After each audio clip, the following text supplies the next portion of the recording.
Hi, and welcome to I Can Grow. Today we're going to talk about baked potatoes, puffed potatoes, fried potatoes. But before we even get to that, we have to grow. We need a few good taters. Potatoes. Boil them, mash them, stick them in a stew. So let's take a look at what the garden looked like on the 23rd of April 2025, which is when we just started planting some of the old potatoes that we had from last year. Baked potato. But before we get into the nitty-gritty of how to grow potatoes properly, take a look at this cool little bumblebee. Boom, boom, boom, boom, boom, boom. Now like and subscribe. Alright, back to the video. In order to have a successful potato harvest, we first need to know that potatoes are a tuberous root crop that is very dependent on your soil's condition. A loose, well-draining loamy or even sandy soil work best, and if you can, avoid heavy clay soil unless it's well amended. The pH of your soil should be slightly acidic, ranging anywhere from 5.0 to 6.0. Drainage is also a critical point, because poor drainage can lead to rot and disease. Raised beds or ridging rows have a great way to ensure a successful potato harvest. Potatoes are sensitive to both drought but also waterlogging, so make sure you water your crop properly. I recommend about 20 to 30 seconds with a regular garden hose. Just hose them down.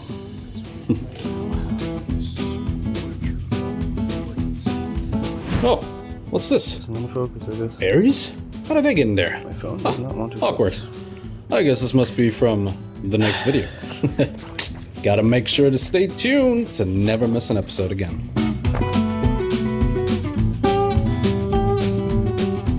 Yeah, now it does. But anyway, let's get back to potatoes. Because that is the main focus of today's video. Potatoes.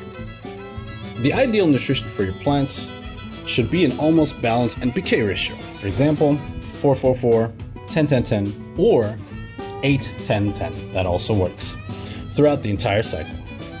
But make sure to reduce your nitrogen input for the final weeks, as your tubers would develop less or even slower due to the fact that the plant will try to produce excess foliage. And besides nitrogen, phosphorus, and potassium, your potatoes are also going to benefit from the micronutrients calcium, magnesium, sulfur, zinc, and boron. They will prevent your plants from hollowing out and help with flavor and disease resistance. Your end result could look like this. Think about it. Nice French fries out of your own garden. Ain't that a tasty thought? Yes, it is. We have to do everything in our power to get the best possible crop.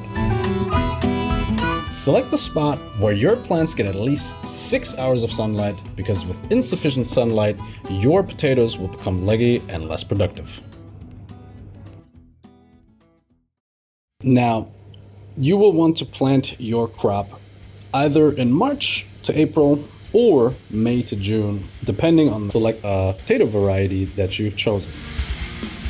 For my example, those are were just store-bought potatoes that have gotten to the point that they've started growing eyes, and I didn't want to throw them away, so all I did was just plant them. However, one very good warning I can give you is do not plant your potatoes in frost-prone soil, because potato foliage is extremely frost sensitive.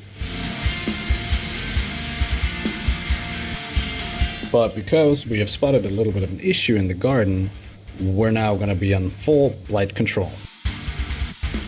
Potato blight, or Phytophthora infestans, is a fast-spreading fungal-like disease that thrives in warm, wet conditions. It attacks both leaves and tubers, causing brown-black lesions on foliage and soft, rotten patches on potatoes in the ground. It's what we don't want, so we have to take care of this.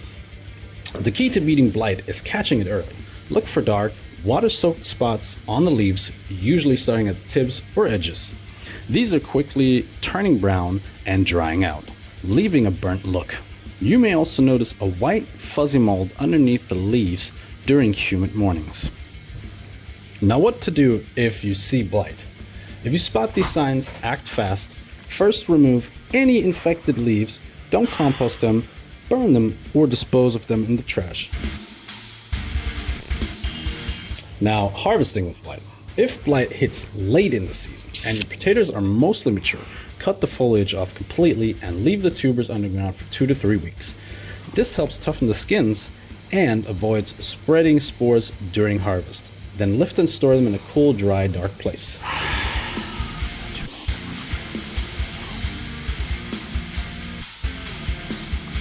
Check this up to not being blight. But Now the issue with blight is that blight can also travel to your tubers from your leaves, which is exactly why you want to cut them back as best possible, or as good as possible, to make sure your tubers do not get hit with blight.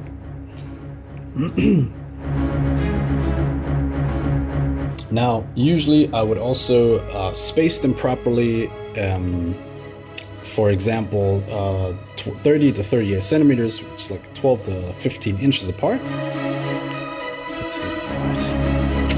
And the planting depth should be around 3 to 4 inches, 7.5 to 10 centimeters. But also a lot of people only put them 2 inches deep, which is also fine if you put a mound over it. If you, for example, put a good mound of mulch over it, good layer of mulch over it, then you are going to be totally fine, because they will develop tubers at the bottom of their stem as well, or can, I should rather say.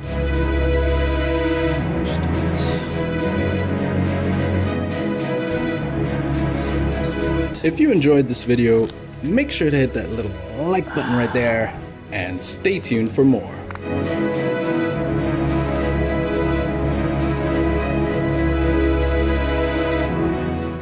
And always remember, if I can grow, what's stopping you? really good.